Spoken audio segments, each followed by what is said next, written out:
Do not indulge in negative campaigning. A few moments later. Wala sa kanila ang may bahid ng dugo dahil sa tukhang.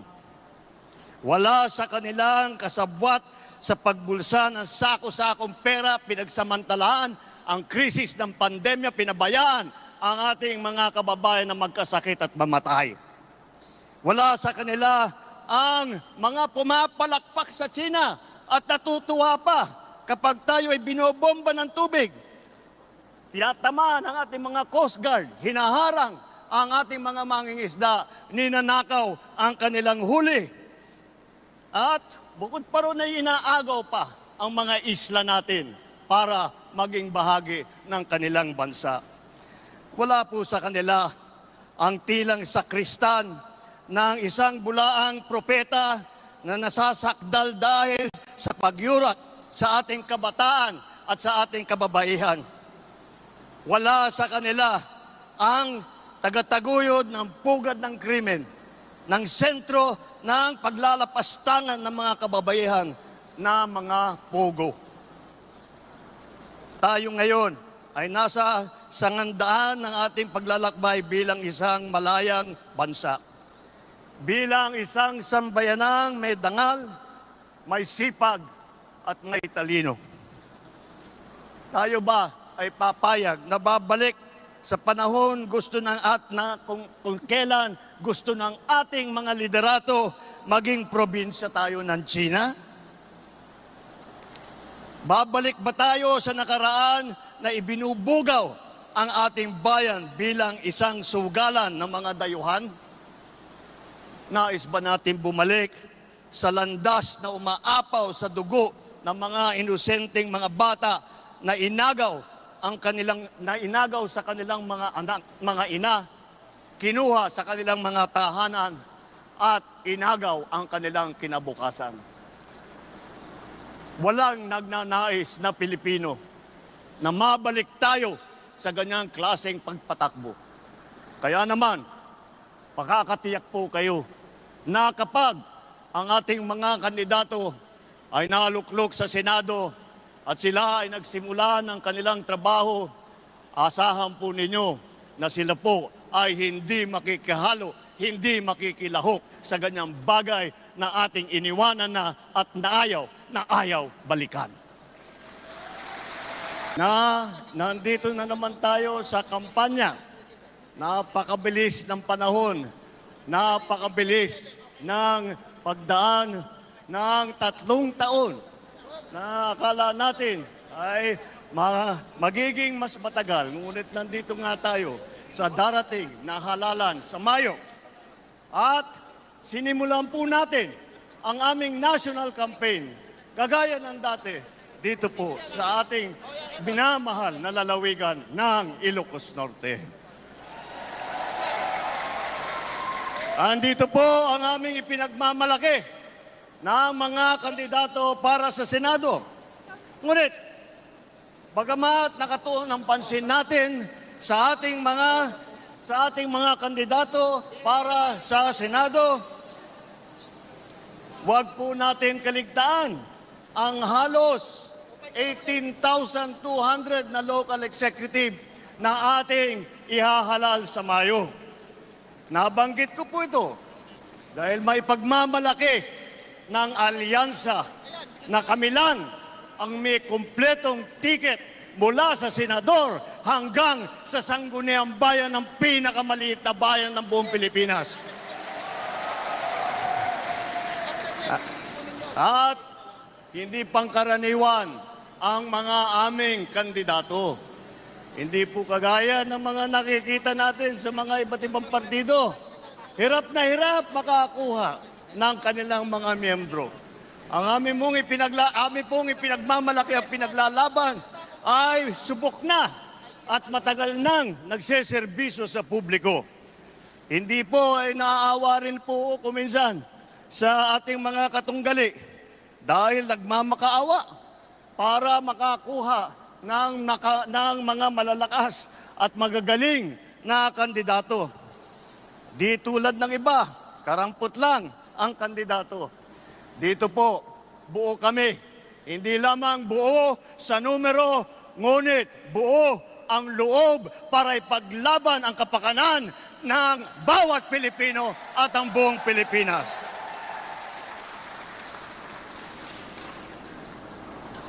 Kaya naman, nagtataka nga ako, parang yung mga iba na naging kandidato, nag-deliver lang yata ng suka, nabigyan na ng certificate of candidacy. Dahil wala naman natin, walang ikukumpara sa ating mga kandidato.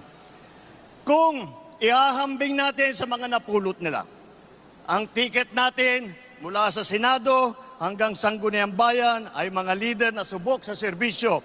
Magandang record na pwedeng ipagmalaki kahit kanino. Kung kilatisin natin ng isa-isa, napakatingkad ng ating kakayahan, ng kanilang kakayahan at ng mga pambato para sa pagbabago. At kapag pinagsama kagaya nito na nangyari dito sa alyansa, ay lalong nakaka-impress ang kanilang pinagsamang lakas at galing. 8 po sa ating mga kandidato ay veteranong senador. Palitan ko na lang, matagal ng senador kasi pag veterano baka akalain nilang hindi lang luma kundi matanda. Andito po ang ating mga senador, Senator Cayetano, Senator Lacson, Senator Lapid, Senator Marcos, Senator Pacquiao, Senator Revilla, Senator Soto, Senator Tolentino.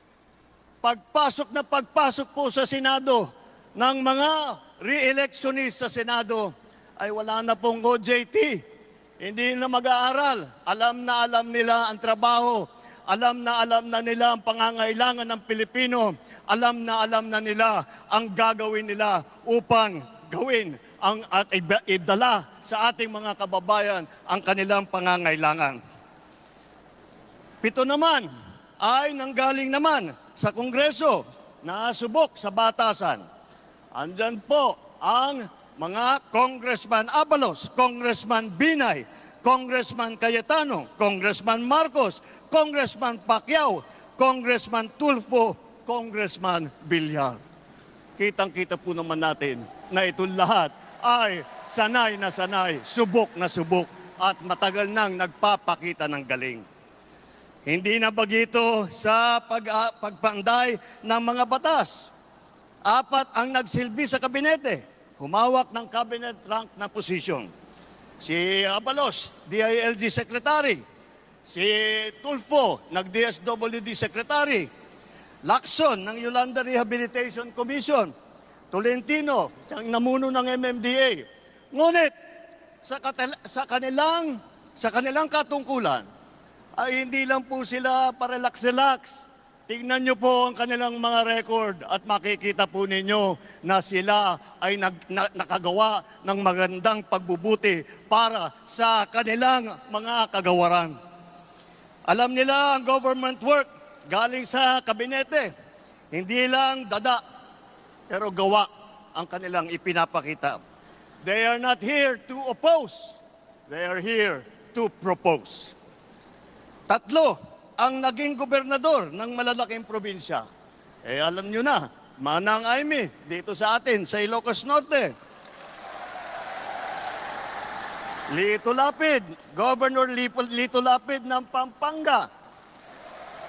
At ang Governor Revilla ng Cavite naman. Bukod pa ron, kasama nila ang 3 naging city mayor. Binay, ng Abi Binay ng Makati. Tolentino ng Tagaytay. Abalos ng Mandaluyong. At huwag natin kalimutan na si Tito Sen, Senator Soto, ay naging Vice Mayor din ng Quezon City.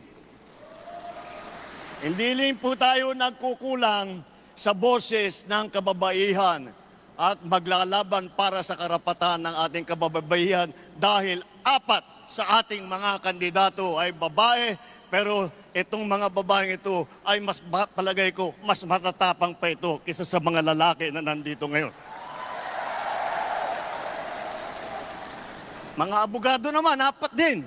Apat ang abogado natin, Abalos, Binay, Cayetano, Tolentino. Si Jaime nag-aaral din sa law school. At pinagtatalunan lang nila kung sino daw ang pinakamagaling at sino nanggaling sa pinakamagandang eskwelahan. Ngunit lahat yan ay magaling, lahat yan ay matalino, lahat yan ay ginamit na ang kanilang kakayahan upang pagandahin ang Pilipinas. Kung itatanong naman natin, sila ba ay isa lang ang pinanggalingan? Tiga Maynil, pagdating sa geographical representation, dalawa ang taga Mindanao. Si Manny Pacquiao ng Bukidnon, Sarangani at saka Jensan. Si Erwin naman, lumaki sa Davao, Davao Oriental, sa Sulu, mga probinsya kung saan nadestino ang kanyang bayaning ama. Ang unang Vicente Soto ay naging senador na tiga Cebu. Ang nanay naman namin ni Jaime, alam nyo naman, 100% waray. Alam naman natin pati na ang lolo ni Camille ay galing sa Iloilo. Yan po ang ating ipagmamalaki. Dahil po nauunawaan nila hindi lamang ang mga problema na hinaharap na nasyonal, hindi lang ang mga problema sa taas, sa Senado, ngunit lahat po sila ay may karanasan sa local government, may karanasan sila sa executive. Lahat po sila ay nakapagpakita na ng kanilang kakayahan. Kaya't po ay kayang-kaya naming maipagmalaki. Bukod po dyan, tignan niyo po ang record ng ating mga kandidato.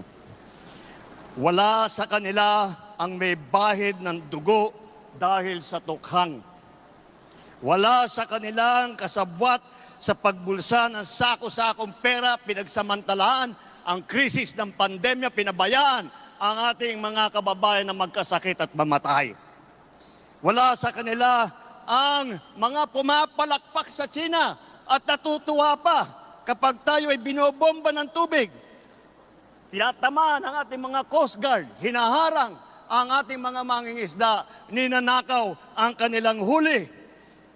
At bukod pa ron ay inaagaw pa ang mga isla natin para maging bahagi ng kanilang bansa. Wala po sa kanila ang tilang sakristan ng isang bulaang propeta na nasasakdal dahil sa pagyurak sa ating kabataan at sa ating kababaihan. Wala sa kanila ang tagataguyod ng pugad ng krimen, ng sentro ng paglalapastangan ng mga kababaihan na mga pogo. Tayo ngayon ay nasa sangandaan ng ating paglalakbay bilang isang malayang bansa. Bilang isang sambayanang may dangal, may sipag at may talino.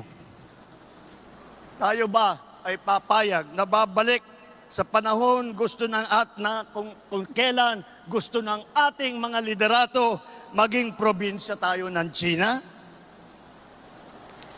Babalik ba tayo sa nakaraan na ibinubugaw ang ating bayan bilang isang sugalan ng mga dayuhan?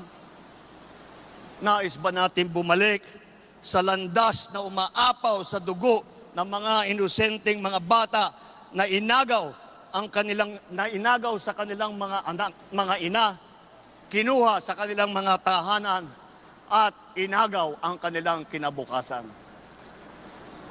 Walang nagnanais na Pilipino na mabalik tayo sa ganyang klaseng pagpatakbo.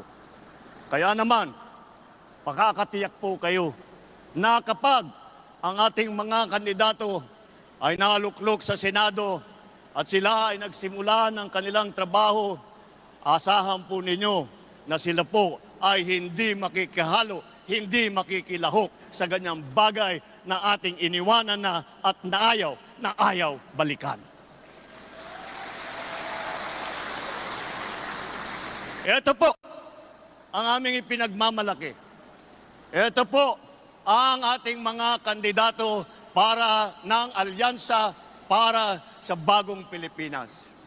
Ito po ang hinaharap namin sa inyo ang pinakamagagaling na Pilipino, pinakamasipag na nagsiservisyo publiko, at ang buong buhay nila ay itinaya nila hindi lamang para sa kapakanan ng kanilang mga sarili, kung hindi po para sa inyo, para sa taong bayan, para sa Pilipino, at para sa Pilipinas. Kaya sa darating na Mayo po, huwag nyo na pong tignan ang mga ibang mga pangalan. I-shade nyo na po lahat po itong nandito na nasa harap ninyo at gawing nating 12-0 ang ating resulta sa Senado. Nang sa ganon, matitiyak natin ang kinabukasan ng ating minamahal na Pilipinas. Mabuhay ang alyansa!